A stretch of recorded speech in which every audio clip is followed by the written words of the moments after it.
ஆமென்.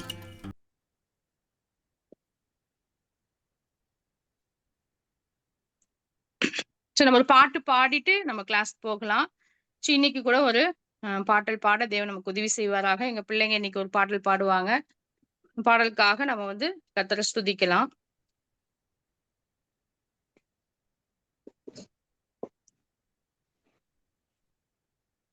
வானாதி வானங்கள் கொல்லாதவரே, வார்த்தையால் வர்ணிக்க கூடாதவரே, ஓயாமலும் புகழ் நாள் பாடுவேன், என்றுமே என்றுமே என்றென்றுமே. வானாதி வானங்கள் கொல்லாதவரே, வார்த்தையால் வர்ணிக்க கூடாதவரே, ஓயாமலும் புகழ் நான் பாடுவேன், இன்றுமே என்றுமே என்றென்றுமே. ஹalleluya ஹalleluya ஆமென். ஹalleluya ஹalleluya ஆமென். ஹalleluya ஹalleluya ஆமென். ஹalleluya ஹalleluya ஆமென். பரலோக கவனத்தை ஈர்க்க வேண்டுமே, அப்பாவும் கண்களில் கிருபை வேண்டுமே, எப்போதும் என் அருகே நீர் வேண்டுமே, நீர் வேண்டும் நீர் வேண்டும் நீர் வேண்டுமே. பரலோக கவனத்தை ஈர்க்க வேண்டுமே, அப்பாவும் கண்களில் கிருபை வேண்டுமே, எப்போதும் என் அருகே நீர் வேண்டுமே, நீர் வேண்டும் நீர் வேண்டும் நீர் வேண்டுமே. ஹalleluya ஹalleluya ஆமென். ஹalleluya ஹalleluya ஆமென். ஹalleluya ஹalleluya ஆமென். ஹalleluya ஹalleluya ஆமென். விலகாத பிரியாத உம் சமூகமே, அதுதானே நிரந்தர சுதந்திரமே, வேறொன்றும் வேண்டாம் நீர் போதுமே, நீர் போதும் எப்போதும் நீர் போதுமே. விலகாத பிரியாத உம் சமூகமே, அதுதானே நிரந்தர சுதந்திரமே, வேறொன்றும் வேண்டாம் நீர் போதுமே, நீர் போதும் எப்போதும் நீர் போதுமே. ஹalleluya ஹalleluya ஆமென். ஹalleluya ஹalleluya ஆமென். ஹalleluya ஹalleluya ஆமென். ஹalleluya ஹalleluya ஆமென். கர்த்தரோட நாமம் மகிமைப்படுவதாக. நம்ம கிளாஸ்க்காக நம்ம போகலாம். ஸ்டெல்லா இப்ப அந்த ரெக்கார்டிங் போதும் இல்ல?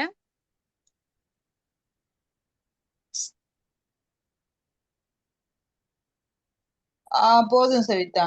கிளவுட்ல தான் ரெக்கார்ட் ஆகுது. இல்ல இது வேணாம், ஆடியோ வேணாம்ல? நீங்க எது பண்ணி வைங்க. இது ஆக்சுவலா டேப்ல தான் பண்ணிட்டு இருக்கேன். சரி. ரெக்கார்டிங் கிளவுட்ல ஆயிட்டு இருக்கு. ஒருவேளை மிஸ் ஆயிருச்சுன்னா போச்சு. எதுக்கும் ஆடியோ பண்ணிருங்க. சரி. Okay aunty.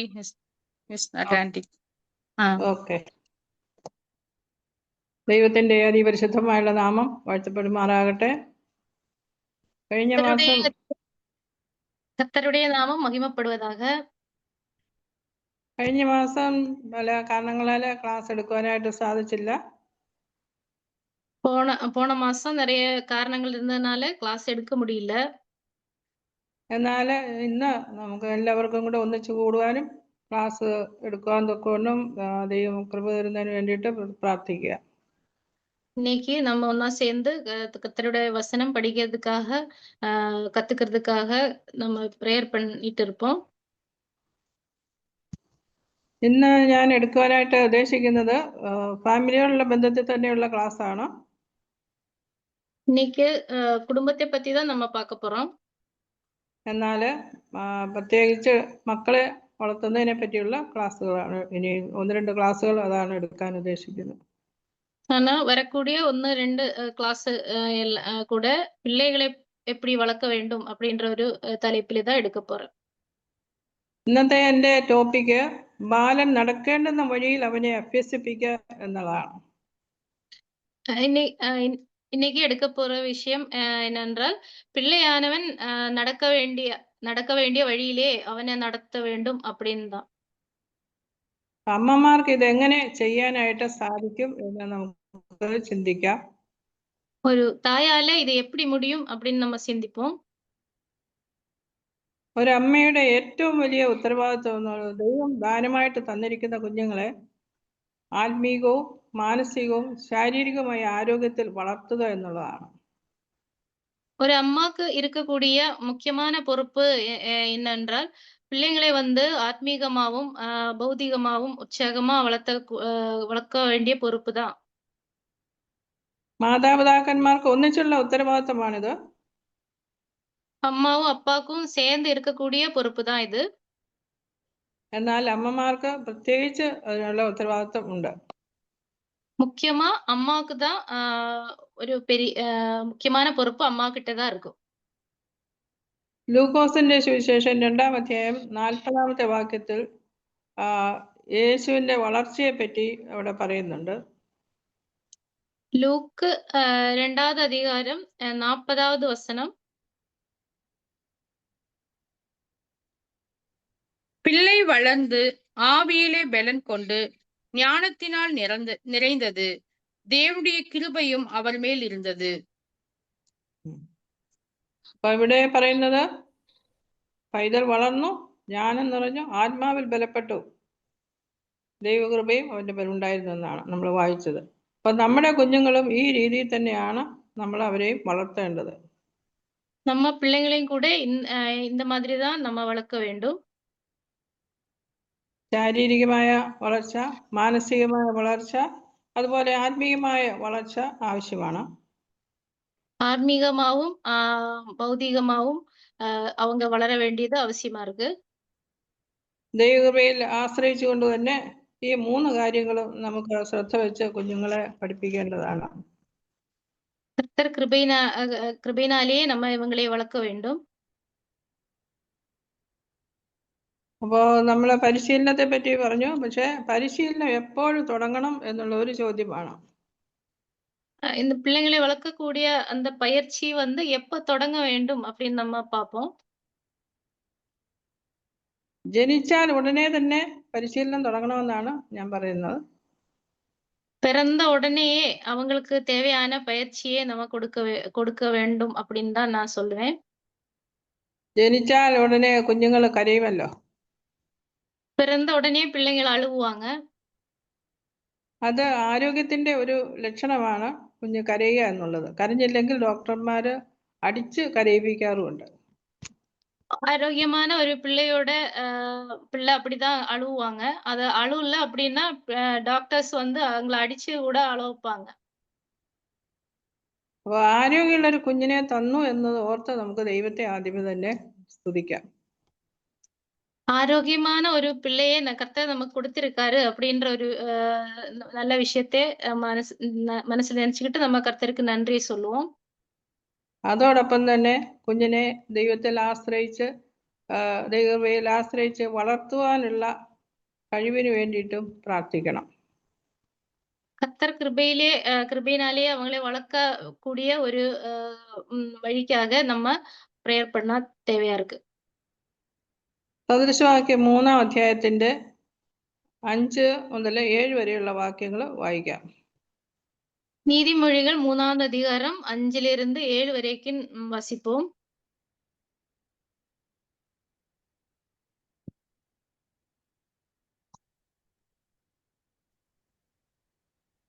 உன் சுய புத்தியின் மேல் சாயாமல் உன் முழு இருதயத்தோடும் கர்த்தரில் நம்பிக்கையாயிருந்து உன் வழிகளெல்லாம் அவரை நினைத்துக்கொள். அப்பொழுது அவர் உன் பாதையை செவ்வைப்படுத்துவார். நீ உன்னை ஞானி என்று எண்ணாதே, கர்த்தருக்கு பயந்து தீமையை விட்டு விலகு. അപ്പൊ ഇവിടെ പറയുന്നത് യഹോവയിൽ ആശ്രയിച്ച് കുഞ്ഞുങ്ങളെ നമ്മൾ വളർത്തണമെന്നാണ്. கர்த்தரிலேயே ஆசையும் வைத்து நம்ம பிள்ளைங்களை வளர்க்க வேண்டும் அப்படின்னு தான் சொல்றாங்க இங்கே. ലോകത്തെ മുഴുവനും സൃഷ്ടിച്ചവനും കുടുംബം സ്ഥാപിച്ചവനുമായ ദൈവം പറയുന്നു, സ്വന്തം വിവേകത്തിൽ ഊന്നരുത്, ദൈവത്തിൽ തന്നെ ആശ്രയിക്കണം. உலகத்தையே படைத்த கர்த்தர் வந்து என்ன சொல்றாரு அப்படின்னா, சொந்த விவேகத்தில வந்து சாயாம கர்த்தருடைய சித்தத்தின்படியே பிள்ளைங்களை வளர்க்க வேண்டும் அப்படின்னு தான் சொல்றாரு. സങ്കീർത്തനം 127ന്റെ 1ാമത്തെ വാക്യം. சங்கீதம் 127 1வது வசனம்.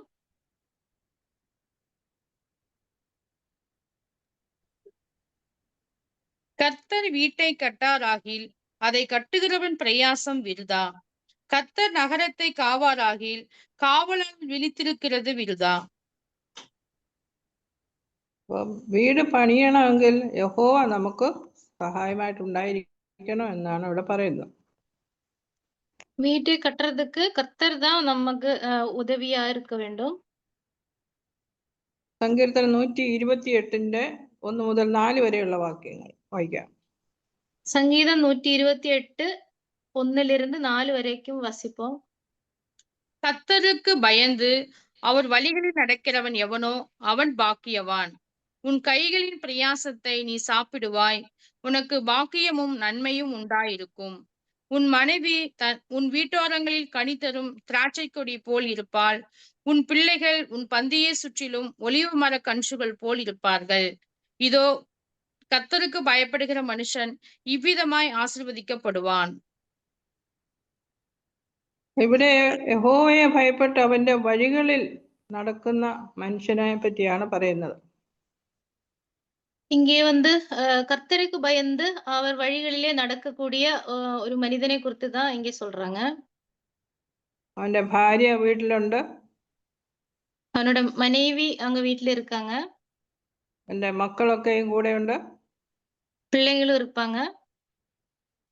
അങ്ങനെ യഹോവ ഭക്തനായിട്ടുള്ള പുരുഷൻ അങ്ങനെ അനുഗ്രഹിക്കപ്പെട്ടവനായിട്ട് തീരും എന്നാണ് ഇവിടെ പറയുന്നത്. அப்படியே கர்த்தருக்கு பயப்படுகிற ஒரு மனிதன் வந்து கர்த்தரால் ஆசீர்வதிக்கப்பட்டவனா இருக்கக்கூடும் அப்படின்னு தான் சொல்றாங்க. ഇവിടെ യഹോവയെ ഭയപ്പെടണം എന്ന് പറയുന്നുണ്ട്. இங்கே கர்த்தருக்கு பயப்படுங்க அப்படின்னு சொல்றாங்க. അപ്പോൾ നമ്മുടെ കുഞ്ഞുങ്ങൾ വളർന്നു വരുമ്പോൾ അവർക്ക് മനസ്സിലാക്കേണ്ട ഒരു സത്യം എന്ന് പറഞ്ഞാൽ നമ്മൾ യഹോവയെ ഭയപ്പെടുന്ന ഒരു ഭവനമാണ് എന്ന് അവർ മനസ്സിലാക്കണം. பிள்ளைங்க நம்ம வீட்டிலே வளரும்போது அவங்க புரிஞ்சுக்கக்கூடிய ஒரு விஷயம் என்னென்றால் கர்த்தருக்கு பயப்படுகிற ஒரு குடும்பம் தான் இது அப்படின்னு தான். നാം കുഞ്ഞുങ്ങളെ താരാട്ട് പാടി ഉറക്കുമല്ലോ. பிள்ளைங்களை நம்ம தாலாட்டு பாடி தூங்க வைப்போம். അപ്പോൾ നമ്മൾ ക്രിസ്തീയ നമ്മുടെ ഗാനങ്ങളൊക്കെ പാടി നമ്മൾ അവരെ ഉറക്കുകയാണെങ്കിൽ അവർക്ക് ആ കുഞ്ഞ് ആയിരിക്കുന്ന സമയത്ത് തന്നെ അവരുടെ ഉള്ളില് ആ നിലയിലുള്ള പാട്ടിന്റെ സ്വരമായിരിക്കും എപ്പോഴും ഉണ്ടായിരിക്കുന്നത്. கிறிஸ்தீய பாடல்கள் பாடி அவங்களே தாலாட்டு பாடி நம்ம தூங்க வைப்போம் அப்படின்னா அவங்களுக்கு அந்த மனசுக்குள்ளேயே அந்த சத்தியத்தை அவங்க புரிஞ்சுக்க முடியும். അതുപോലെ തന്നെ അവർ വളരുന്നതിനനുസരിച്ചിട്ട് നമ്മൾ അവരെ നമ്മുടെ പ്രാർത്ഥനയിൽ, കുടുംബ പ്രാർത്ഥനയിൽ ഇരുത്തണം, അവരടങ്ങിയിരിക്കുക എന്നൊക്കെ കൊണ്ട് അവരെ പരിശീലിപ്പിക്കണം. அதே மாதிரியே ப்ரேயர் பண்ணும்போது ஃபேமிலி ப்ரேயர்ல எல்லாம் அவங்களே உட்கார வச்சு அந்த மாதிரி ஒரு பயிற்சியை கூட நம்ம கொடுக்க வேண்டியது அவசியமா இருக்கு. അവർ സംസാരിക്കാനായിട്ട് തുടങ്ങുന്ന സമയത്ത് ബൈബിളിലെ വാക്യങ്ങൾ അവരെ കൊണ്ട് തന്നെ പറയിപ്പിക്കണം. பிள்ளைங்க பேச ஆரம்பிக்கிற அந்த டைமில கூட கர்த்தருடைய வசனங்களை அவனுக்கு சொல்லிக் கொடுத்து கற்றுக் கொடுக்க வேண்டும். പാട്ട് പാടാൻ ഉത്സാഹിപ്പിക്കണം. பாடல்கள் பாடுறதுக்காக உற்சாகப்படுத்த வேண்டும். കുഞ്ഞുങ്ങളെ കൊണ്ട് പ്രാർത്ഥിപ്പിക്കണം. அவங்களை பிரேயர் பண்ண வைக்கணும். അങ്ങനെ അവര് കുഞ്ഞുങ്ങൾക്ക് ദൈവത്തെക്കുറിച്ചുള്ള ഒരു ചെറിയൊരു അവബോധം ഉണ്ടാവും. அப்படியே சின்ன வயசுல இருந்தே அவங்களுக்கு கர்த்தரை பத்தி அறிவு വളർந்துரும். കുടുംബത്തിന്റെ സന്തോഷവും സമാധാനവും ദൈവത്തിന് കൊടുക്കുന്ന ഒന്നാം സ്ഥാനവും കുഞ്ഞിന്റെ മനസ്സിൽ അത് പതിയും. அப்படியே சின்ன வயசுல இருந்து கர்த்தருக்கு கொடுக்க வேண்டிய அந்த முக்கியத்தை அவங்க மனசுக்குள்ளே பதிஞ்சிடும். 6 വയസ്സാകുമ്പോഴേക്ക് ഒരു കുഞ്ഞിന്റെ വ്യക്തിത്വത്തിന്റെ 90% ആയി കഴിയും എന്നാണ് പറയുന്നത്. ஒரு 6 வயசுக்குள்ளேயே ஒரு பிள்ளையோட குழந்தையோட பர்சனாலிட்டி டெவலப் ஆயிடும் அப்படின்னு தான் சொல்றாங்க. അവരുടെ സ്വഭാവ രീതികളും ഏതാണ്ട് രൂപപ്പെട്ടു കഴിയും. அவங்களுடைய சுபாவம் அந்த டைமுக்குள்ள உருவாயிடும். അതുകൊണ്ട് ഈ കാലയളവിൽ അമ്മമാർ കുഞ്ഞുങ്ങളെ പ്രത്യേകം ശ്രദ്ധിക്കേണ്ടതാണ്. அதனாலேயே அம்மாக்கள் வந்து இந்த டைம்ல வந்து பிள்ளைங்களை ரொம்ப கவனமா பார்க்க வேண்டும். സദൃശവാക്യം 22-ാം അധ്യായത്തിന്റെ 6-ാമത്തെ വാക്യം ഒന്നുകൂടെ വായിക്കാം. நீதிமொழிகள் 22 6வது வசனம் வாசிப்போம். பிள்ளையானவன் நடக்க வேண்டிய வழியிலே அவனை நடத்து, அவன் മുതിർ വയതിലും அதை വിടാതിരുപ്പാൻ. അപ്പൊ ചെറുപ്രായത്തിൽ തന്നെ നാം ചെയ്യേണ്ട ഒരു കാര്യമാണ് ഇവിടെ പറയുന്നത്. சின்ன வயசுலயே அவங்களுக்காக பண்ணக்கூடிய ஒரு விஷயத்தை தான் இங்க நம்ம பார்க்கிறோம். എന്താ പറയുന്നത്? ബാലൻ നടക്കേണ്ടുന്ന വഴിയിൽ അവനെ അഭ്യസിപ്പിക്കണമെന്നാണ്. பிள்ளையானவன் நடக்க வேண்டிய வழியிலே அவனை நடத்து அப்படின்னு தான் வசனத்தை சொல்லியிருக்கு. എന്ന് പറഞ്ഞാൽ നടക്കേണ്ട വഴിയുണ്ട്, നടക്കരുതാത്ത വഴിയുണ്ട്. அப்படின்னா நடக்க வேண்டிய வழியும் இருக்கும், നടക്കக்கூடாத ഒരു വഴിയും இருக்கும். അപ്പൊ ഏതാണ് നടക്കേണ്ടത് വഴി എന്നുള്ളത് ചെറുപ്പമായിരിക്കുമ്പോൾ തന്നെ കുഞ്ഞുങ്ങൾക്ക് കാണിച്ചു കൊടുക്കേണ്ടത് ആവശ്യമാണ്. அதனாலேயே எந்த வழியிலே நடக்க வேண்டும் அப்படின்னு தான் சின்ன வயசுல இருந்தே பிள்ளைங்களுக்கு சொல்லிக் கொடுக்க வேண்டியது அவசியமா இருக்கு. നമ്മൾ വായിച്ച വാക്യത്തില് അവസാന ഭാഗം പറയുന്നത് അവൻ വൃദ്ധനായാലും അത് വിട്ടുമാറുകയില്ല എന്നാണ്. இந்த வசனத்துல கடைசி என்ன சொல்றாங்க அப்படின்னா முதிர் வயதிலும் அதை விட்டு விடாம இருப்பாங்க அப்படின்னு தான். അത് ദൈവത്തിന്റെ ഒരു വാഗ്ദത്തമാണ്. அது கர்த்தருடைய ഒരു വാഗ്ദത്തം தான். നാം ആ കുഞ്ഞുങ്ങളെ ശരിയായ നിലയിൽ അഭ്യസിപ്പിച്ചാൽ അത് അവരുടെ ജീവിതകാലം മുഴുവനും അത് അവർക്ക് പ്രയോജനം ചെയ്യും. பிள்ளைகளே வந்து நடக்க வேண்டிய வழியிலே அவங்கள நடத்தணும் அப்படின்னா கர்த்தருக்கு பிரயோஜனமா அவங்க வாழ்வாங்க. മലയാളത്തിൽ ഇങ്ങനെ ഒരു പഴഞ്ചൊല്ലുണ്ട്, ചെറുപ്പകാലത്തിലെ ശീലം മറക്കുമോ മനുഷ്യനുള്ള കാലം. மலையாளத்துல இப்படி ஒரு சொல் இருக்கிறது. சின்ன வயசுலே இருக்கக்கூடிய அந்த ஹேபிட்ஸ் கடைசி வரைக்கும் இருக்கும் அப்படின்னு ஒரு சொல் இருக்கிறது. അപ്പോൾ ബൈബിൾ പറയുന്ന പ്രമാണം മാത്രമല്ല, ഇത് പൊതുവെ ഉള്ളൊരു പ്രമാണം തന്നെയാണ്. பிப்ளிக்கலா உள்ள ஒரு பிரமாணம் மட்டும் இது கிடையாது. பொதுவா உலகத்திலே இந்த ஒரு பிரமாணம் ரொம்ப നമുക്ക് ബൈബിളിൽ നിന്ന് ചില ഉദാഹരണങ്ങൾ നോക്കാം. நம்ம பைபிள் இருந்து வசனத்திலிருந்து நம்ம ஒரு சில உதாரணங்கள் பார்க்கலாம். യോഖേബേദിനെയും മോശയെയും പറ്റി ആദ്യമേ ചിന്തിക്കാം. யோகேபேத் மோசே அவங்கள பத்தி நம்ம முதல்ல பார்க்கலாம். മക്കളുടെ പ്രാധാന്യം മനസ്സിലാക്കിയ ഒരു അമ്മയായിരുന്നു യോഖേബേദ്. பிள்ளைங்க எவ்வளவு முக்கியமானவங்க அப்படின்னு புரிஞ்சுக்கக்கூடிய ஒரு தாயாதான் யோகேபேத் இருந்தா. മക്കളെ വളർത്തുവാൻ പറ്റിയ ഒരു സാഹചര്യത്തിലല്ല മോശെ ജനിച്ചത്. பிள்ளைங்களை வளர்க்கக்கூடிய ஒரு சூழ்நிலை மோசே பிறக்கும் போது இல்ல. എന്നാൽ ദൈവം തന്ന ദാനമാണ് എന്ന് അംഗീകരിച്ചുകൊണ്ട് തന്നെ യോഖേബേദ് മോശയെ വളർത്തി. ஆனா வந்து கர்த்தரோட ஒரு ஈவா தன் பிள்ளையை பார்த்து யோகேபேது மோசேயை வளர்த்தார். ഇസ്രായേൽ മക്കൾ മിസ്രൈമിൽ അടിമവേല ചെയ്യുന്ന കാലമാണ്. மிஸ்ரீமில் வந்து இஸ்ரவேல் பிள்ளைகள் வந்து அங்க வேலை செஞ்சுட்டு இருந்தாங்க. மக்கள் வந்து வேலை செஞ்சுட்டு இருந்தாங்க. ദൈവം ഇസ്രായേൽ മക്കളെ അനുഗ്രഹിച്ചു. ജനം വളരെ വർദ്ധിച്ചു. கர்த்தர் இஸ்ரவேல் மக்களே ஆசீர்வதித்தாரு. அதனாலே அவங்க பெருகினாங்க. ഇങ്ങനെ ജനം പെരുകിയപ്പോൾ അത് ഫറവോൻ പേടിയായി. ഈ ജനം അങ്ങനെ വർദ്ധിച്ചു വന്ന് അദ്ദേഹത്തോട് യുദ്ധം ചെയ്യും എന്നുള്ളൊരു ഭയം തനിക്കുണ്ടായി. கர்த்தர் இவங்களை பெருக பண்ணாரு. அதை பார்த்து பார்வோன் வந்து ரொம்ப பயப்பட்டாங்க. അതുകൊണ്ട് താൻ എന്ത് ചെയ്തു? ഇസ്രായേൽ മക്കൾക്ക് ജനിക്കുന്ന ആൺകുട്ടികളെ എല്ലാം കൊല്ലണമെന്ന് തീരുമാനിച്ചു. அதனாலேயே பரவோன் வந்து இஸ்ரவேல் மக்களுக்கு பிறக்கக்கூடிய ஆண் பிள்ளைகளை எல்லாம் கொல்ல வேண்டும் அப்படின்னு தான் சொன்னார். അങ്ങനെ മിസ്രൈം രാജാവ് ശില്പ എന്നും പൂവ എന്നും ശിപ്ര എന്നും പൂവ എന്നും പേരുള്ള 2 എബ്രായ സൂതികർമ്മികളെ വിളിച്ചു. அதனாலேயே சில்பா என்றும் பூவா என்றும் பேரு இருக்கக்கூடிய ரெண்டு பேரை அவங்க டெலிவரி இந்த எடுக்கிறதுக்காக നിയമിച്ചാங்க. അവരോട് പറഞ്ഞു, എബ്രായ സ്ത്രീകൾ പ്രസവിക്കുമ്പോൾ കുഞ്ഞ് ആണാണെങ്കിൽ ഉടനെ കൊല്ലണം, പെണ്ണാണെങ്കിൽ അവരെ രക്ഷിക്കുകയും ചെയ്യണമെന്ന് പറഞ്ഞു. அவங்களுக்கு இஸ்ரவேல் மக்கள் வந்து தாய்கள் வந்து அவங்களுக்கு ஆண் பிள்ளைகள் பிறந்தாங்க அப்படின்னா அவங்களை கொல்ல வேண்டும் அப்படின்னு கட்டளை கொடுத்தாரு. എന്നാൽ സൂതികർമ്മളെ പറ്റി പറയുന്നത് അവര് ദൈവത്തെ ഭയപ്പെട്ടു എന്നാണ്. ஆனா இந்த ஸ்திரீகள் வந்து கர்த்தருக்கு பயந்தாங்க. അതുകൊണ്ട് അവരെന്ത് ചെയ്തു? മിസ്രൈം രാജാവ് കൽപ്പിച്ചതുപോലെ ആൺകുട്ടികളെ കൊന്നില്ല. அதனாலேயே பரவோன் கட்டளை போட்டபடியே அவங்களை கொന്നു போடவில்லை. അവരെ എല്ലാം ജീവനോടെ രക്ഷിച്ചു. அவங்களெல்லாம் உயிரோടെ രക്ഷിத்தாங்க அவங்க.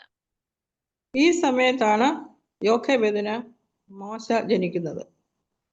இந்த நேரத்துல தான் யோகேபேதுக்கு மோசே பிறந்தாங்க. രാജാവ് അറിഞ്ഞാൽ കൊല്ലും എന്ന് അറിയാമെങ്കിലും ഈ കുഞ്ഞിനെ 3 മാസം അവള് ഭവനത്തിൽ തന്നെ സൂക്ഷിച്ചു. பார்வோனுக்கு தெரிஞ்சிச்சு அப்படின்னா அவங்களுக்கு யோகேபேதை கொன்னு போடுவாங்க அப்படின்னு தெரிஞ்சும் கூட രഹസ്യமா 3 മാസം വളർത്താங்க. പിന്നീട് കുഞ്ഞിനെ വീട്ടിൽ സൂക്ഷിക്കാനായിട്ട് പറ്റില്ല, ഒളിച്ചു വെക്കാനായിട്ട് സാധിക്കില്ലെന്ന് മനസ്സിലാക്കി அதுக்கப்புறமா பிள்ளைய வளர்க்கறது ரொம்ப கஷ்டம், வீட்டுல ஒளிய வைக்கிறது ரொம்ப கஷ்டம் தெரிஞ்சுக்கிட்டாங்க. ഞാങ്ങനെ കൊണ്ട് ഒരു പെട്ടകം ഉണ്ടാക്കി കുഞ്ഞിനെ അതിൽ കിടത്തി. ஒரு பெட்டிய உண்டு பண்ணி அதிலே குழந்தைய வச்சு നദിയില ഒഴുക വിട്ടാங்க. അങ്ങനെ നദിയിലെ ഞാങ്ങണയുടെ ഇടയിൽ വെച്ച് അങ്ങനെ അവിടെ സൂക്ഷിക്കുകയായിരുന്നു ചെയ്തത്. ஆற்றிலே அந்த பிள்ளைய வந்து பொட்டியிலே ஒழுக விட்டாங்க. മോശയുടെ സഹോദരി മറിയമിനെ അവിടെ കാവൽ നിർത്തി. மோசமுடைய சகோதரி மிரியாம வந்து காவல் நிறுத்தினாங்க. കുറച്ചു കഴിഞ്ഞപ്പോൾ എന്താണ് സംഭവിച്ചത്? அதுக்கப்புறமா என்ன பண்ணாங்க? ഫറവോന്റെ പുത്രി അവിടെ കുളിക്കാനായിട്ട് വന്നു. ഫറവോനുடைய பொண்ணு வந்து அங்க குளிக்க வந்தாங்க. ഈ സമയത്ത് മോശ കുഞ്ഞ് കരയാൻ തുടങ്ങി. அந்த நேரத்திலேயே பிள்ளையா இருந்த மோச வந்து அழுக ஆரம்பிச்சான். ഫറവോന്റെ പുത്രിക്ക് മക്കളില്ലായിരുന്നു. ഫറവോനோட കുമാരത്തിക്ക് வந்து பிள்ளைகள் இல்லாம இருந்தது. അതുകൊണ്ട് അവൾക്ക് ഈ കുഞ്ഞിനോട് വളരെ വാത്സല്യവും ദയയും തോന്നി. அதனாலே இந்த பிள்ளை மேல ரொம்ப பாசமா அன்பு ഫറവോനோட കുമാരത്തിക്ക് വന്നത്. ഇത് എബ്രായരുടെ കുഞ്ഞാണ് എന്ന് അവൾക്ക് മനസ്സിലായി. ഇത് എബ്രായരുടെ പിള്ളേதான் அப்படின்னு அவங்க தெரிஞ்சுக்கிட்டாங்க. എന്നാലും തന്റെ പിതാവിന്റെ ആജ്ഞ അനുസരിക്കാതെ ആ കുഞ്ഞിനെ കൊല്ലാതെ വളർത്തുവാൻ തക്കവണ്ണമാണ് അവൾ തീരുമാനിച്ചത്. இருந்தா கூட தன்னுடைய பிதா பரவோனுடைய கட்டளைக்கு விரோதமா அந்த பிள்ளைய வளர்க்க வேண்டும் அப்படின்னு முடிவு தான் எடுத்தாங்க. അവൾ തൻ്റെ കുഞ്ഞായിട്ട് തന്നെ അവളെ വളർത്തുവാൻ തക്കവണ്ണം ആഗ്രഹിച്ചു. தன்னுடைய பிள்ளையா அவளை மோசையை வந்து வளர்த்தாங்க. അപ്പോൾ മറിയം രാജകുമാരിയോട് ചെന്ന് പറഞ്ഞു, കുഞ്ഞിനെ പാല് കൊടുത്ത് വളർത്തുവാൻ ഞാനൊരു എബ്രായ സ്ത്രീയെ കൊണ്ടുവരട്ടെ എന്ന് ചോദിച്ചു. അങ്ങനെ കൊണ്ടുവന്ന് വളരാനായിട്ട് പറഞ്ഞു. இது பார்த்துக்கிட்டு இருந்த சகோதரி மிரியாம் வந்து பிள்ளைக்கு பால் கொடுக்கறதுக்காக ஒரு ஸ்திரீயை நான் கூட்டிட்டு வரட்டுமான்னு கேட்டாங்க. അങ്ങനെ മറിയം തൻ്റെ സ്വന്തം അമ്മയെ തന്നെ വിളിച്ചുകൊണ്ട് വന്നു. அப்படியே மிரியம் வந்து தன்னோட தாயையே கூப்பிட்டு வந்தா. അങ്ങനെ ഈ രാജകുമാരി യോഖേബേദിനോട് പറഞ്ഞു, നീ ഈ പൈതലിനെ മുല കൊടുത്ത് വളർത്തണം, ശമ്പളവും തരാം എന്ന്. அப்படியே ஃபரோவனோட குமாரத்தி வந்து மோசையோட அம்மா யோகேபேதிட்டேயே இவனுக்கு பால் கொடுத்து வளர்க்க வேண்டும், நான் உனக்கு சம்பளமா காசு தரேன் அப்படின்னு சொல்லியிருக்காங்க. അങ്ങനെ യോഖേബേദ് സ്വന്തം മകനെ ശമ്പളം വാങ്ങിച്ച് വളർത്തുവാൻ തക്കവണ്ണം ഇടയായി. அப்படியே யோகேபேது வந்து சொந்த பிள்ளையே வளர்க்க വേണ്ടിയ ഒരു സൂழ்நிலைയും வந்துருச்சு. അന്നത്തെ കാലത്ത് 3-4 വയസ്സ് വരെയൊക്കെ മുലകുടി ഉണ്ട്. அன்றைய காலத்திല് 3-4 வயசு வரைக்கும் பால் குடிப்பாங்க, தாய்ப்பால் குடிப்பாங்க. അങ്ങനെ മുലകുടി മാറുന്നത് വരെ യോഖേബേദ് കുഞ്ഞിനെ വളർത്തി. அப்படியே பால் குடி மாறுற வரைக்கும் யோகேபேது பிள்ளையை பார்த்தாங்க. രാജകുമാരി പറഞ്ഞതനുസരിച്ചിട്ട് യോഖേബേദ് ആ കുഞ്ഞിനെ ഫറവോന്റെ പുത്രിയെ ഏൽപ്പിച്ചു. யோகேபேது வந்து பரவோனோட குமாரத்தி சொன்னபடியே அதுக்கப்புறமா பிள்ளைய வந்து அவள்கிட்ட கொடுத்தான். മോശ അങ്ങനെ കൊട്ടാരത്തിൽ രാജകുമാരിയുടെ പുത്രനായിട്ട് വളർന്നു വന്നു. மோசே வந்து ஒரு ഫറവോനുடைய കുമാരത്തിയുടെ വീട്ടിലേ വളർന്നാൻ. മോശയെ വളർത്തുവാൻ 3-4 വർഷങ്ങൾ മാത്രമേ യോഖേബേദിന് ലഭിച്ചുള്ളൂ. ഒരു 3-4 വർഷം தான் யோகேபேது வளர்த்தாங்க மோசைയെ. ആ ചെറുപ്രായത്തിൽ തന്നെ ഇസ്രയേലിന്റെ ദൈവത്തെ പറ്റിയും ഇസ്രയേൽ മക്കൾ എങ്ങനെ ഇസ്രയേലിൽ അടിമകളായി തീർന്നു എന്നതിനെ പറ്റിയൊക്കെ മോശയ്ക്ക് പറഞ്ഞു കൊടുത്തു കാണും. அந்த டைமில் ஒரு 3-4 வயசுக்குள்ளேயே இஸ்ரவேலுடைய கர்த்தரை பத்தியும் அதே மாதிரி இஸ்ரவேல் மக்கள் வந்து எப்படி அடிமைகள் ஆனாங்க அப்படின்ற ஒரு കാര്യത്തെ കൂടെ சொல்லி கொடுத்திருப்பாங்க. മാത്രമല്ല ഇസ്രയേൽ മക്കളുടെ അടിമ വേല അവന് സ്വന്തം കണ്ണുകൊണ്ട് തന്നെ കണ്ടു കാണാനും സാധ്യതയുണ്ട്. அப்படியே மோசே இஸ்ரவேல் மக்களுடைய அடிமை வேலையை കണ്ണാലെ பார்த்திருப்பாங்க. താൻ കൊട്ടാരത്തിൽ ജീവിക്കുമ്പോൾ തൻ്റെ മാതാപിതാക്കളും സഹോദരങ്ങളും ഒക്കെ ആ കഷ്ടം അനുഭവിക്കുന്നത് മോശയെ വളരെ ദുഃഖിപ്പിച്ചു കാണും. பரவோனோட அரண்மனையில மோசே வாழ்ந்துட்டு இருக்கும்போது கூட இஸ்ரேல் மக்கள் வந்து அடிமை வேலை பார்த்துட்டு இருக்கிறத பார்த்து மோசே ரொம்ப വേദനപ്പെട്ടാங்க. മാത്രമല്ല ഇസ്രയേൽ മക്കളുടെ ചരിത്രം മുഴുവനും മോശയെ അമ്മ പറഞ്ഞു കൊടുത്തു കാണും. இஸ்ரவேல் மக்களுடைய சரித்திரம் அது வரலாறு മുഴുവതും കൂടെ യോഖേബേദ് சொல்லி കൊടുത്തിருப்பாங்க. അങ്ങനെ തനിക്ക് അമ്മയിൽ നിന്നും കിട്ടിയതായിട്ടുള്ള അറിവും പരിശീലനവും ഒക്കെ താൻ വലുതായപ്പോൾ ദൈവജനത്തോടു കൂടെ കഷ്ടം അനുഭവിക്കുവാൻ തീരുമാനം എടുക്കുവാനായിട്ട് സഹായിച്ചു. அப்படியே தன்னுடைய தாயால் யோகேபேது கொடுத்த பயிற்சியும் அறிவும் கூட பிற்காலத்திலே மோசே வந்து கர்த்தருக்காக பிரயோஜனமா வாழறதுக்கு പ്രയോജനമാ இருக்குது. എബ്രായർക്ക് എഴുതിയ ലേഖനം 11-ാം അധ്യായത്തിന്റെ 24-ാമത്തെ വാക്യം വായിക്കാം. எபிரேயர் 11:24. விசுவாசத்தினாலே மோசே தான் பெரியவனான போது பார்வோனுடைய குமாரத்தியின் மகன் எனப்படுவதை வெறுத்து அநித்தியமான பாவ சந்தோஷங்களை அனுபவிப்பதை பார்க்கிலும் தேவனுடைய ஜனங்களோட துன்பத்தை அனுபவிப்பதை தெரிந்து கொண்டு. ഇന്നത്തെ 4 വയസ്സുള്ള കുഞ്ഞുങ്ങൾക്ക് അന്നത്തെ കുഞ്ഞുങ്ങളെക്കാൾ കൂടുതൽ ഗ്രാഹ്യശക്തിയും ബുദ്ധിയും അറിവും ഒക്കെ ഉള്ളവരാണ്. இன்றைய பிள்ளைங்க வந்து அந்த காலத்திலே பிள்ளைங்கள விட அறிவு, புத்திசாலித்தனம் நிறைய இருக்கக்கூடியவங்களா நம்ம பார்க்க முடியும்.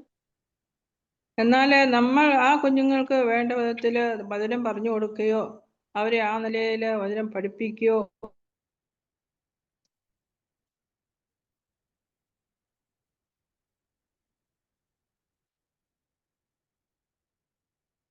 ഒന്നും ചെയ്യുന്നില്ല എന്നുള്ളത് നമ്മുടെ ഒരു കുറവാണ്. ஆனா வந்து அந்த அறிவு ஆனா வந்து வசனத்தை இருக்கக்கூடிய அறிவு பைபிள்ல இருந்து நம்ம வசனம் சொல்லி கொடுக்கறதெல்லாம் கொஞ்சம் கம்மியா தான் இருக்கு. അമ്മമാർക്ക് മക്കളുടെ കൂടെ സമയം ചെലവഴിക്കാനായിട്ട് സാധിക്കുന്നില്ല. അമ്മാക്കൾക്ക് வந்து பிள்ளைங்க கூட நேரம் செலவிடுறதுக்கு நேரம் இல்லை. അവർ ഒന്നുകിൽ TV ഓണാക്കി കൊടുക്കും, അല്ലെങ്കിൽ മൊബൈൽ അവരുടെ കയ്യിൽ കൊടുക്കും. ஒண்ணு அவங்க டிவி ஆன் பண்ணி பார்க்க விட்டுருவாங்க, இல்லைன்னா மொபைல கொடுத்துருவாங்க கையில. അതുകൊണ്ട് ചെറുപ്പത്തിൽ തന്നെ അവർക്ക് ടിവിയെ പറ്റി അറിയാം, അതെങ്ങനെ ഓപ്പറേറ്റ് ചെയ്യണമെന്ന് അറിയാം, മൊബൈലിനെ പറ്റി അറിയാം, അതെങ്ങനെ ഓപ്പറേറ്റ് ചെയ്യണമെന്ന് അവർക്കറിയാം. அதனாலேயே டிவி எப்படி ஆப்ரேட் பண்றது, மொபைல் எப்படி யூஸ் பண்றது, அதுல இருக்க விஷயங்கள் எல்லாம் அவங்களுக்கு நன்றாக தெரியும். എന്നാൽ ബൈബിളിനെ പറ്റി ഒന്നും അറിയില്ല താനും. ஆனா பைபிளை பத்தி, வசனத்தை பத்தி எதுவுமே தெரியாது. അത് സൺഡേ സ്കൂൾ ടീച്ചറിന്റെ ജോലിയായിട്ടാണ് പൊതുവെ കരുതുന്നത്. அது சண்டே ஸ்கூல் டீச்சரோட மட்டும் ஒரு பொறுப்பாக அவங்க நினைச்சுக்கிறாங்க. എന്നാൽ നമ്മുടെ കുഞ്ഞുങ്ങൾ ചെറുതായിരിക്കുമ്പോൾ തന്നെ നമുക്ക് അവരെ ബൈബിളിലെ പല കാര്യങ്ങളും പറഞ്ഞ് മനസ്സിലാക്കി കൊടുക്കാനായിട്ട് സാധിക്കും. അത് നമ്മൾ ചെയ്യേണ്ടതാണ്. ஆனா வந்து சின்ன வயசுல இருந்தே அவங்க வசனத்துல இருந்து நிறைய அவங்கள சொல்லி கொடுக்க முடியும் நம்மளால. അടുത്തതായിട്ട് നമുക്ക് ഹന്നായും ശമൂവേലിനെയും സംബന്ധിച്ച് നോക്കാം.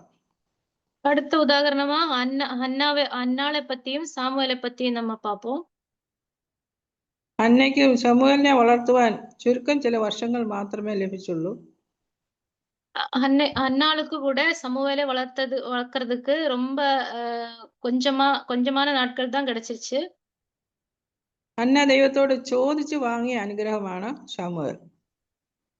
ഹന്ന കർത്തർகிட்ட കേട്ട് വാങ്ങണ ഒരു ആശീർവാദം தான் സാമുവേൽ. 1 ശമൂവേൽ 1-ാം അധ്യായത്തിന്റെ 20-ാമത്തെ വാക്യം.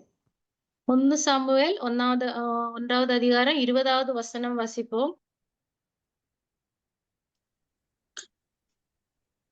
ஏலி எல்கானாவையும் அவன் மனைவியும் ஆசீர்வதித்து, இந்த ஸ்திரீ கர்த்தருக்கென்று ஒப்பு கொடுத்ததற்கு பதிலாக கர்த்தர் உனக்கு அவளாலே சந்தானம் கட்டளையிடுவாராக என்றான்.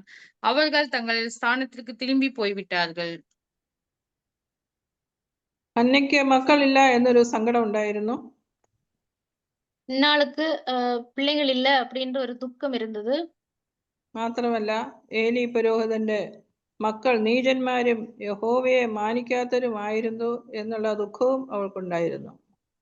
அப்படியே அதே மாதிரியே ஏலியோட பிள்ளைங்க வந்து கர்த்தருக்கு பயப்படுகிறவங்க கிடையாது அப்படின்ற ஒரு துக்கமும் இருந்தது. അതുകൊണ്ട് അവൾ പ്രാർത്ഥിച്ചപ്പോൾ ഇങ്ങനെ നേർച്ച നേർന്നു. 1 ശമൂവേൽ 1-ാം അധ്യായത്തിന്റെ 11-ാമത്തെ വാക്യം. அதனாலேயே அன்னாள் வந்து கர்த்தருக்கு ஜெபம் பண்ணும்போது இப்படி சொன்னாள். சேனைகளின் கர்த்தாவே, தேவரீர் உம்முடைய அடியாளின் சிறுமியை கண்ணோக்கி பார்த்து உம்முடைய அடியாளை மறவாமல் நினைத்தருளி உமது அடியாளுக்கு ஒரு ஆண் பிள்ளையை கொடுத்தால் அவன் உயிரோடு இருக்கும் சகல நாளும் நான் அவனை கர்த்தருக்கு ஒப்பு கொடுப்பேன். அவன் தலையின் மேல் சவரன் கத்தி படுவதில்லை என்று ஒரு பொருத்தனை பண்ணினாள்.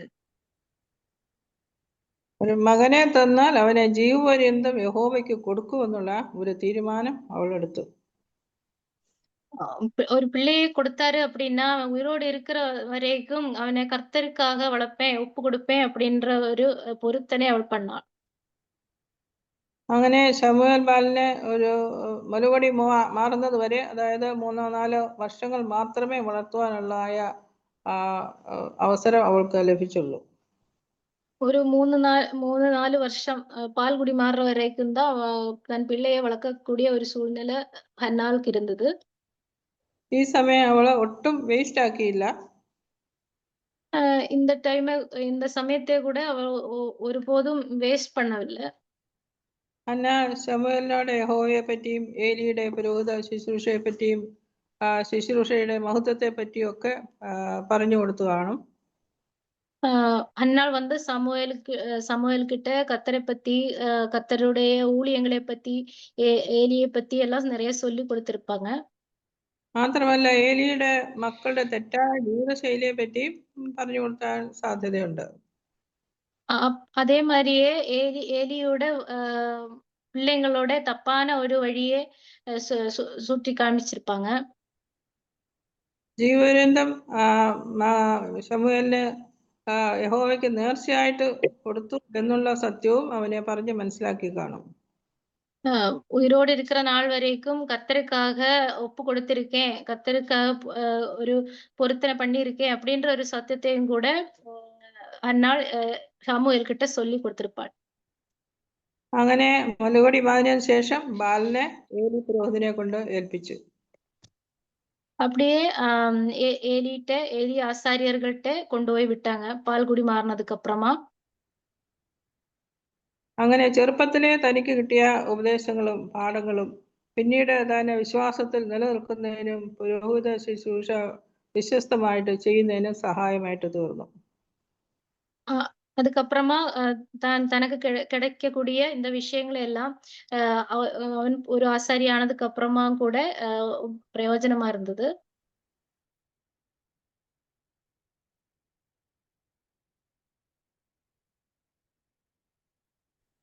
അല്ല എങ്കിൽ ഏലിയുടെ മക്കളുടെ തെറ്റായ പ്രവൃത്തികൾ ഏലിയുടെ ഞാൻ കേട്ടില്ലായിരുന്നു. അല്ല എങ്കിൽ ഏലിയുടെ മക്കളുടെ തെറ്റായ പ്രവൃത്തികൾ തന്നെയും തെറ്റായ രീതിയിലേക്ക് സ്വാധീനിക്കാൻ സാധ്യതയുണ്ടായിരുന്നു. இல்லைன்னா சொல்லி கொடுக்கல அப்படின்னா ஏலியோட பிள்ளைங்களோட தப்பான வழிகளை வந்து அதையும் பார்த்து வளர்றதுக்கு வாய்ப்புகள் இருந்துச்சு. 4-ാമത്തെ വയസ്സിലും അപ്പനെയും അമ്മയെയും വിട്ടുപിരിഞ്ഞ് ജീവിക്കുന്നതിന് ഒരു മടിയും തനിക്ക് ഇല്ലായിരുന്നു. 4 வயசுல இருந்தே அப்பா அம்மாவே பிரிந்து வளர்றதுக்கு எந்த தயக்கமும் சமூவேலுக்கு இல்லாம இருந்துச்சு. തനിയെ തന്റെ കാര്യങ്ങളൊക്കെ നോക്കിക്കൊണ്ട് ചെയ്യുവാനുള്ള ഒരു പരിശീലനവും അപ്പനും അമ്മയും അവന് കൊടുത്തിരുന്നു. தன்னுடைய எல்லா காரியங்களுமே தானா பண்றதுக்கு சரியான ஒரு பயிற்சியை கூட அண்ணா வந்து சமூவேல் கொடுத்திருந்தா.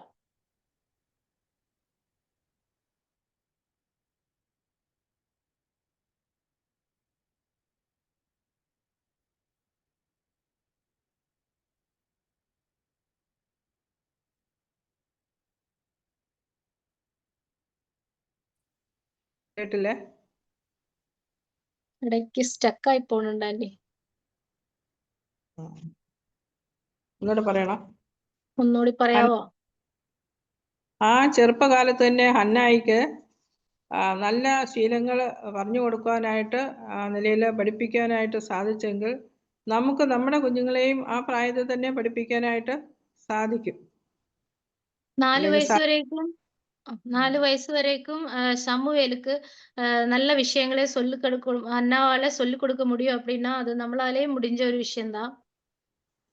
പിന്നീട് ശമൂവേലിനെ പറ്റി പറയുന്നത് തന്റെ ജീവിത അന്ത്യം വരെ ദൈവസന്നിധിയിൽ വിശ്വസ്തമായിട്ട് ശുശ്രൂഷ ചെയ്തു എന്നാണ്. அப்படியே வசனத்துல நம்ம பார்க்க முடியும்.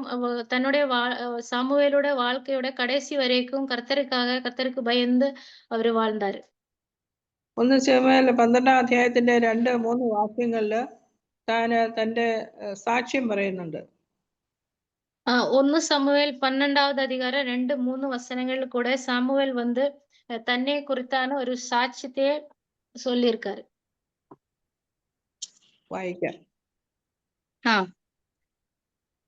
இப்போதும் இதோ ராஜாவானவர் உங்களுக்கு முன்பே சஞ்சரித்து வருகிறார். நானோ கிழவனும் நரைத்தவனும் ஆனேன். என் குமாரர் உயிரோடிருப்பார்கள். நான் என் சிறு வயது முதல் இந்நாள் வரைக்கும் உங்களுக்கு முன்பாக சஞ்சரித்து வந்தேன். இதோ இருக்கிறேன். கர்த்தர் சந்நிதியிலும் அவர் அபிஷேகம் பண்ணி வைத்தவருக்கு முன்பாகவும் என்னை குறித்து சாட்சி சொல்லுங்கள். நான் யாருடைய எருதை எடுத்துக்கொண்டேன் யாருடைய கழுதையை எடுத்துக்கொண்டேன், யாருக்கு அநியாயம் செய்தேன், யாருக்கு இடுக்கண் செய்தேன், யார் கையில் பரிதானம் வாங்கிக் கொண்டு கண் சாடையாய் இருந்தேன், சொல்லுங்கள். அப்படி உண்டானால் அதை உங்களுக்கு திரும்ப கொடுப்பேன் என்றார்.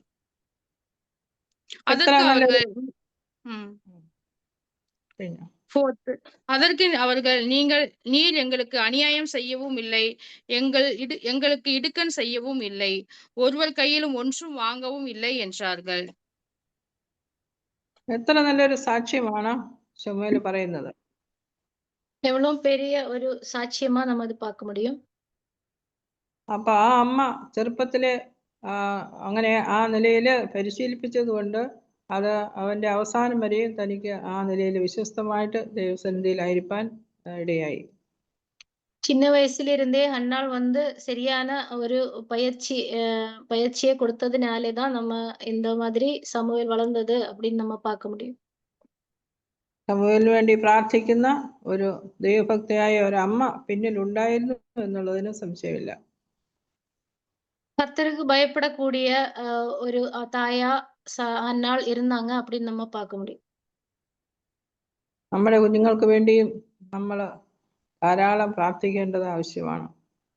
നമ്മുടെ பிள்ளைங்களுக்காக கூட நம்ம நிறைய ஜெபம் பண்ண வேண்டியது அவசியமா இருக்கு. മൂന്നാമത്തെ എക്സാമ്പിൾ ഓബദ്യാവാണ്. മൂന്നാമത് ഉദാഹരണமா ഓബദ്യാவை நம்ம பார்ப்போம்.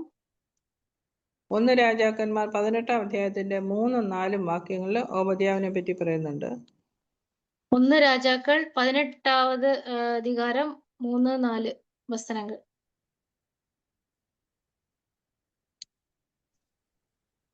ஆனபடியால் ஆகாப் அரண்மனை விசாரிப்புக்காரனாகிய ஒபதியாவை அழைப்பித்தான். ஒபதியா கர்த்தருக்கு மிகவும் பயந்து நடக்கிறவனாய் இருந்தான். எசபேல் கர்த்தரின் தீர்க்கதரிசிகளை சங்கரிக்கிற போது ஒபதியா 100 தீர்க்கதரிசிகளை சேர்த்து அவர்களை கெபிக்கு 50 பேராக ஒழித்து வைத்து அவர்களுக்கு அப்பமும் தண்ணீரும் கொடுத்து அவர்களை பராமரித்து வந்தான். 3-4 தானே ஜென்சி? ഓബദ്യാവിന്റെ മാതാപിതാക്കളെ പറ്റി ഒന്നും ഇവിടെ പറയുന്നില്ല. ഓബദ്യാവിടെ அப்பா அம்மா பத்தி இங்கே சொல்லல. എന്നാൽ ചെറുപ്പത്തിലെ തന്നെ നല്ല ശീലങ്ങൾ അവനെ മാതാപിതാക്കൾ പഠിപ്പിച്ചു എന്ന് നമുക്ക് ഇതിൽ നിന്ന് മനസ്സിലാക്കാനായിട്ട് സാധിക്കും. ஆனா அவனுக்கு ஒரு சின்ன வயசுல இருந்தே ஒரு நல்ல பயிற்சி கிடைச்சிருக்கும் அப்படின்னு நம்ம இங்க பார்க்க முடியும். 1 രാജാക്കന്മാർ 18-ാം അധ്യായത്തിന്റെ 12-ാമത്തെ വാക്യത്തില് അതിന്റെ ഒരു സൂചനയുണ്ട്. 1 ராஜாக்கள் 18-வது அதிகாரம் 12-வது வசனத்திலே இது நம்ம பார்க்க முடியும். நான் உம்மை விட்டு போன உடனே ஒருவேளை கர்த்தருடைய ஆவியானவர் உம்மை எடுத்து நான் அறியாத இடத்திற்கு கொண்டு போவார். அப்பொழுது நான் ஆகாபிடத்திற்கு போய் அறிவித்த பின்பு அவன் உம்மை காணாவிட்டால் என்னை கொன்று போடுவானே. உமது அடியானாகிய நான் சிறு வயது முதல் கர்த்தருக்கு பயந்து நடக்கிறவன். ഇവിടെ പറയുന്നത് ബാല്യം മുതൽ ഞാൻ യഹോവ ഭക്തനാകുന്നു എന്നാണ്. இங்க நம்ம என்ன வாசிக்கிறோம் அப்படின்னா சிறு வயதில் இருந்து ஓபத்யாவு கர்த்தருக்கு பயப்படுகிற ஒரு மனிதனா நம்ம பார்க்க முடியும். ഓബദ്യാവ് ആഹാബ് രാജാവിന്റെ കൊട്ടാരത്തിലെ ഗ്രഹവിചാരകനായിരുന്നു. ஆகாபுடைய அரமனையில் ஆகாப் ராஜாவுடைய அரமனையில விசாரிப்புக்காரனா ஓபத்யாവ് இருந்தா.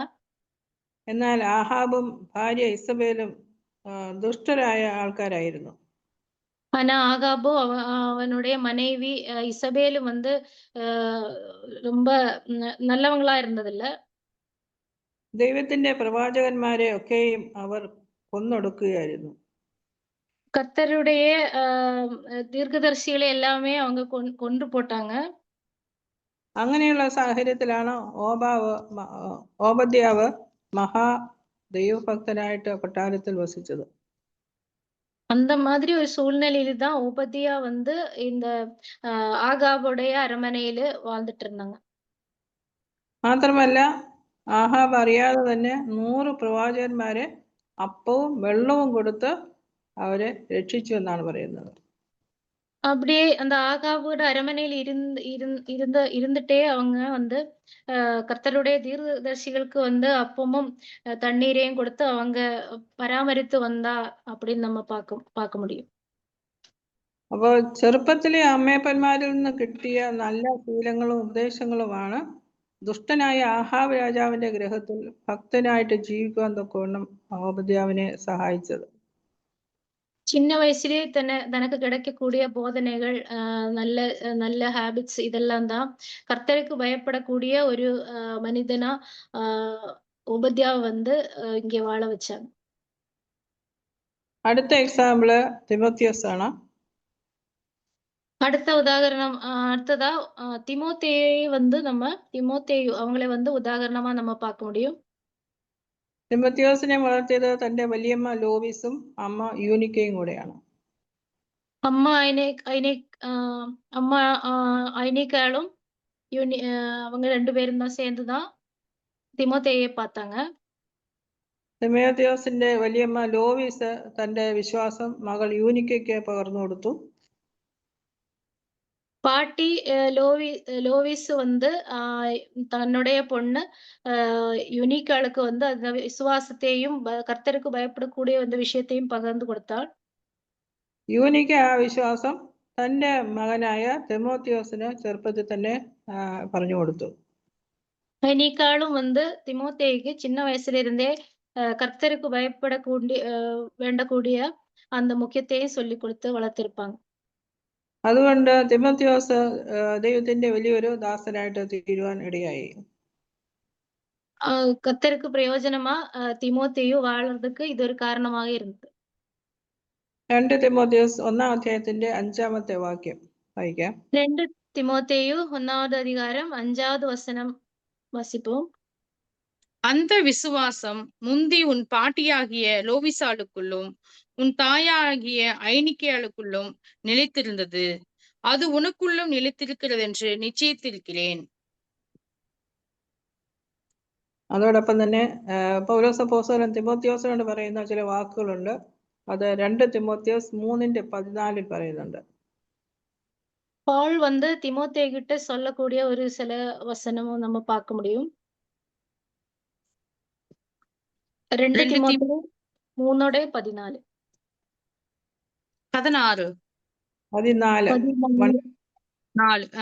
நீ கற்று நிச்சயித்துக் கொண்டவைகளில் நிலைத்திரு, அவைகளை இன்னாதிடத்தில் கற்றாய் என்று நீ அறிந்திருக்கிறதும் அல்லாமல். ബാല്യം മുതൽ അറിഞ്ഞ സത്യമാണ് എന്നുള്ളത് അവിടെ എടുത്തു പറയുന്നുണ്ട്. ബാല്യം മുതൽ അറിയുകയും ചെയ്യുന്നത് കൊണ്ട് നീ പഠിച്ചും നിശ്ചയം പ്രാപിച്ചും ഇരിക്കുന്നതിൽ നിലനിൽക്കാം. சிறு வயது முதல் அறிந்த விஷயம் அப்படின்னு தான் சொல்லியிருக்காங்க இங்கே. ഇവിടെ അമ്മമാർക്ക് മാത്രമല്ല വലിയമ്മമാർക്കും തങ്ങളുടെ കൊച്ചുമക്കളെ ദൈവഭയത്തിൽ വളർത്തുവാൻ സഹായിക്കാൻ പറ്റും എന്നുള്ളത് ഇവിടെ കാണാനായിട്ട് സാധിക്കും.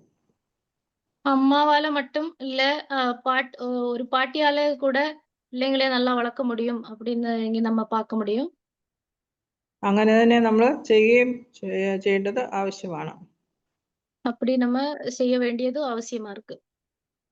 അടുത്ത എക്സാമ്പിള് ബൈബിളിൽ നിന്നുള്ളതല്ല. സ്പർജൻ എന്നുള്ള ഒരു വലിയ പ്രാസംഗികയെ പറ്റി നിങ്ങൾ കേട്ടിട്ടുണ്ടായിരിക്കും. கர்த்தரோட ஊழியம் பண்ணக்கூடிய பிரசங்கிகராயிருந்த ஸ்பர்ஜனை பத்தி நம்ம பார்க்க முடியும். പ്രസംഗികളുടെ രാജാവ് എന്നാണ് സ്പർജനെ പറ്റി അറിയപ്പെട്ടിരുന്നത്. பிரசங்கம் பண்ணக்கூடியவங்களோட கிங் அப்படின்னு தான் ஸ்பர்ஜனை பத்தி சொல்லியிருக்காங்க. അദ്ദേഹത്തിന്റെ പിതാവും അതുപോലെ തന്നെ വല്യപ്പനും രണ്ടുപേരും ദൈവവചനം ശുശ്രൂഷിക്കുന്നവരായിരുന്നു. ஸ்பர்ஜன் அவருடைய அப்பாவும் தாத்தாவும் கூட கர்த்தருக்கு பயப்படக்கூடிய கர்த்தரோட ஊழியம் பண்ணக்கூடியவங்களா இருந்தாங்க. അതുകൊണ്ട് ചെറുപ്രായം മുതൽ തന്നെ പത്യ ഉപദേശത്തിൽ വളരുവാൻ തക്കവണ്ണം ഇടയായി. சிறு வயசுல இருந்தே அதனாலே வசனத்தின்படியே அவராலே வளர்க்க முடியுது. 7 വയസ്സ് വരെ ഗ്രാൻഡ് പേരൻസ് ആണ് അവരെ വളർത്തിയത്. 7 വയസ്സ് വരേക്കും താത്താ പാട്ടിങ്ങൾ தான் ஸ்பர்ஜனை வளர்த்தாரு. അതിനുശേഷം മാതാപിതാക്കൾ அவனை வளர்த்தி அதுக்கப்புறமா தன்னுடைய அப்பா அம்மா வளர்த்தாங்க. അവന്റെ അമ്മ ഒരു ദൈവഭക്തിയായ സ്ത്രീയായിരുന്നു. அவருடைய அம்மா வந்து கர்த்தருக்கு பயப்படக்கூடிய ஒரு ஸ்திரீயா இருந்தாள். ചെറുപ്പം മുതലേ മക്കൾക്ക് ദൈവവചനം പറഞ്ഞു കൊടുക്കുമായിരുന്നു. சிறு வயதிலிருந்தே அவங்களுக்கு கர்த்தருடைய வசனத்தை அவங்க சொல்லி கொடுத்திருந்தாங்க. ഓരോ മക്കൾക്ക് വേണ്ടിയും പ്രത്യേകം സമയമെടുത്ത് പ്രാർത്ഥിക്കുകയും ചെയ്യുമായിരുന്നു. ஒவ்வொரு பிள்ளைங்களுக்காக கூடயும் டைமை ஸ்பெண்ட் பண்ணிட்டு அவங்க ஜெபம் பண்ணாங்க.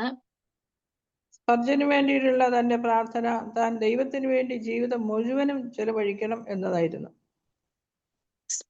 ஸ்பர்ஜனை பத்தி ஆனா ஜெபம் அவங்க என்ன ஜெபிச்சாங்க அப்படின்னா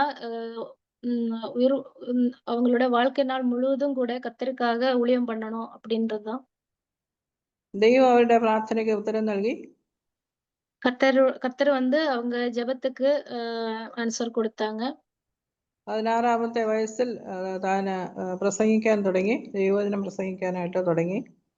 16 വയസ്സിലിരുந்தേ அவங்க പ്രസംഗം பண்ண ആരംഭിച്ചാரு. 19-ാമത്തെ വയസ്സിൽ ഒരു പാസ്റ്ററായിട്ട് നിയമിക്കപ്പെട്ടു. 19 വയസ്സില് அவங்க പാസ്റ്റർ ആണാണ്.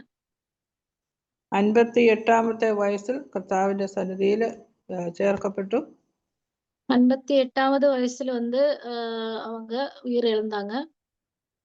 മരിക്കുന്നിടം വരെയും താൻ കർത്താവിന്റെ ശുശ്രൂഷയില് മുന്നോട്ട് പോയിരുന്നു. கடைசி காலம் வரையும் கர்த்தருக்காக அவர் நிறைய ஊழியத்தை பண்ணாங்க. ലോക പ്രശസ്തനായ പ്രസംഗിയായിരുന്നു. உலகம் முழுதும் பெயர் பெற்ற ஒரு பிரசங்கியா நம்ம ஸ்பர்ஜனை பார்க்க முடியும். അനേക ആത്മാക്കളെ നേടുവാൻ ദൈവം അദ്ദേഹത്തെ ഉപയോഗിച്ചു. நிறைய ஆத்மாக்களையே கர்த்தருக்காக கொண்டு வர்றதுக்கு அவங்களால முடிஞ்சது. അനേക പുസ്തകങ്ങൾ താൻ എഴുതി. நிறைய புத்தகங்கள் எழுதினாங்க. ഈ നിലയിൽ ദൈവത്തിന് പ്രയോജനമുള്ളവനായി തീരുവാൻ കാരണം എന്താണ്? இப்படியே கர்த்தருக்கு பிரயோஜனமான ஒரு வாழ்க்கையை அவங்களால எப்படி வாழ முடிஞ்சது? അവന്റെ മാതാപിതാക്കളും അവന്റെ ഗ്രാൻഡ് പേരൻസും അവനെ ചെറുപ്പം മുതലേ ആ നിലയിൽ അഭ്യസിപ്പിച്ചു എന്നുള്ളതാണ്. அவங்களுடைய அப்பா அம்மா தாத்தா பாட்டி இந்த மாதிரி ஆள்கள் எல்லாம் கூட அவங்களே சின்ன வயசுல இருந்தே அவங்களுக்கு இதுக்காக பயிற்சியை கொடுத்தாங்க. அப்படின்னு தான். ദൈവത്തിന് വേണ്ടി വലിയവരായി തീർന്ന ദൈവദാസന്മാരുടെ ഒക്കെയും ജീവിതം പരിശോധിച്ചാൽ അവരുടെ പിൻപിൽ ദൈവഭക്തിയായ ഒരു അമ്മമാരുണ്ടായിരുന്നു എന്ന് കാണുവാനായിട്ട് സാധിക്കും. கர்த்தருக்கென்று பிரயோஜனமா வாழக்கூடிய ஒவ்வொரு மனிதனுக்கு பின்னாடியும் கர்த்தரோட பிள்ளைகளுக்கு பின்னாடியும் ஒரு அம்மாவோட பயிற்சி இருக்கும் அப்படின்னு நம்ம பார்க்க முடியும். അപ്പോഴ് ചിലര് ചോദിക്കും, ഞങ്ങള് രക്ഷിക്കപ്പെട്ടത് തന്നെ വളരെ ലേറ്റ് ആയിട്ടാണ്, അപ്പോഴത്തേക്ക് ഞങ്ങളുടെ മക്കളൊക്കെ പ്രായമായി കഴിഞ്ഞു, ഇനി ഞങ്ങൾക്ക് എന്ത് ചെയ്യാൻ സാധിക്കും മക്കൾക്ക് വേണ്ടി? ஒரு சிலவங்க என்ன கேட்பாங்க அப்படின்னா நாங்கெல்லாம் ரட்சிக்கப்பட்டதுக்கு அப்புறமா தான் பிள்ளைங்களே வந்தாங்க, ரொம்ப நாள் முன்னாடியே இது கேட்கக்கூடிய ஒரு சூழ்நிலை வரல, அப்ப இப்ப என்ன பண்ண முடியும் அப்படின்னு தான் கேக்குறாங்க. ചിലരെ സംബന്ധിച്ചോളം മക്കള് തെറ്റായ വഴികളിലേക്ക് ഓൾറെഡി പോയി കാണും.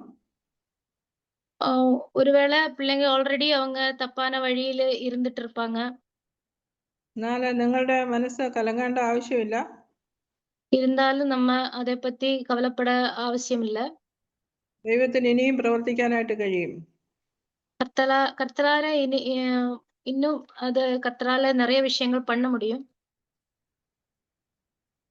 നിങ്ങളെ രക്ഷിച്ചായിട്ട് ദൈവത്തിന് നിങ്ങളുടെ മക്കളെയും രക്ഷിക്കാനായിട്ട് സാധിക്കും. உங்களே ரட்சித்தா கர்த்தருக்கு வந்து உங்களை பிள்ளைங்களையும் கூட രക്ഷിக்க முடியும். യെശയ്യാവിന്റെ പുസ്തകം 59-ാമത്തെ അധ്യായം 1-ാമത്തെ വാക്യം. ஏசாயா 59வது அதிகாரம் 1வது வசனம்.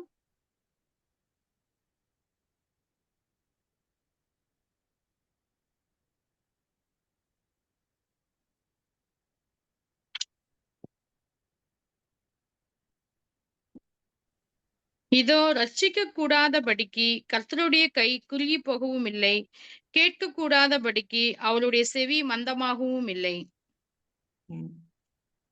ദൈവം രക്ഷിപ്പാൻ ഇപ്പോഴും കഴിവുള്ളവനാണ് നാം പൂർണ്ണമായിട്ട് വിശ്വസിക്കേണ്ടത് ആവശ്യമാണ്. கர்த்தராலே இப்ப கூட எல்லா விஷயமும் பண்ண முடியும் அப்படின்னு தான் நம்ம நம்ப வேண்டும்.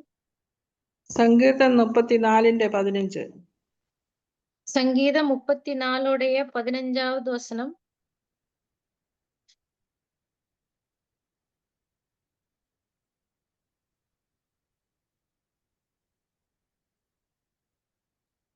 கர்த்தருடைய கண்கள் நீதிமான்கள் மேல் நோக்கமாயிருக்கிறது, அவருடைய செவிகள் அவர்கள் கூப்பிடுதலுக்கு திறந்திருக்கிறது. 18ാമത്തെ വാക്യം കൂടെ വായിക്കും. நொறுங்குண்ட இருதயமுள்ளவர்களுக்கு கர்த்தர் சமீபமாய் இருந்து நறுங்குண்ட ஆவியுள்ளவர்களை ரட்சிக்கிறார். നാം ചെയ്യേണ്ടത് ദൈവസന്നിധിയില് നമ്മുടെ മക്കൾക്ക് വേണ്ടി പ്രാർത്ഥിക്കുക, ദൈവസന്നിധിയിൽ കരയുക. അപ്പോൾ ദൈവം നമ്മുടെ പ്രാർത്ഥന കേട്ട് നമ്മുടെ മക്കളെയും രക്ഷിക്കാനായിട്ട് ദൈവത്തിന് കഴിയും എന്നുള്ളത് പൂർണ്ണമായിട്ട് വിശ്വസിക്കുകയാണ് ചെയ്യേണ്ടത്. இப்போ நம்ம என்ன பண்ண முடியும் அப்படின்னா, நம்மளோட பிள்ளைங்களுக்காக அழுது ஜெபம் பண்ணி கர்த்தர் முன்பாக இருக்க வேண்டும். அப்போ வந்து அவங்க கர்த்தர் வந்து ஆசீர்வாதத்தை கொடுப்பாரு அப்படின்னு நம்ம பார்க்க முடியும். നമുക്ക് ഉപവസിച്ച് പ്രാർത്ഥിക്കാനായിട്ട് കഴിയും. ദൈവസന്നിധിയിൽ ഒരു തീരുമാനം എടുക്കണം. ദൈവം എനിക്ക് ഉത്തരം തരുന്നത് വരെ ഞാൻ ദൈവസന്നിധിയിൽ കരഞ്ഞുകൊണ്ടേയിരിക്കും, ഞാൻ ഉപവസിച്ച് പ്രാർത്ഥിച്ചുകൊണ്ടേയിരിക്കും എന്നുള്ളൊരു തീരുമാനം എടുത്ത് ആ നിലയിൽ പ്രാർത്ഥിക്കുമ്പോൾ ദൈവം തീർച്ചയായിട്ടും നമ്മുടെ പ്രാർത്ഥനയ്ക്ക് ഉത്തരം തരും.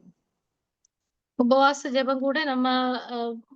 ஜெபம் பண்ணி கூட நம்ம இருக்க முடியும். அப்படியே கர்த்தர் முன்னாடியே நமக்கு கிடைக்க வேண்டிய விஷயங்களை, ஆசீர்வாதங்களே கிடைக்கிற வரைக்கும் நம்ம கர்த்தர் முன்னாடி அழுது ஜெபம் பண்ணக்கூடியவங்களா இருக்க முடியும்.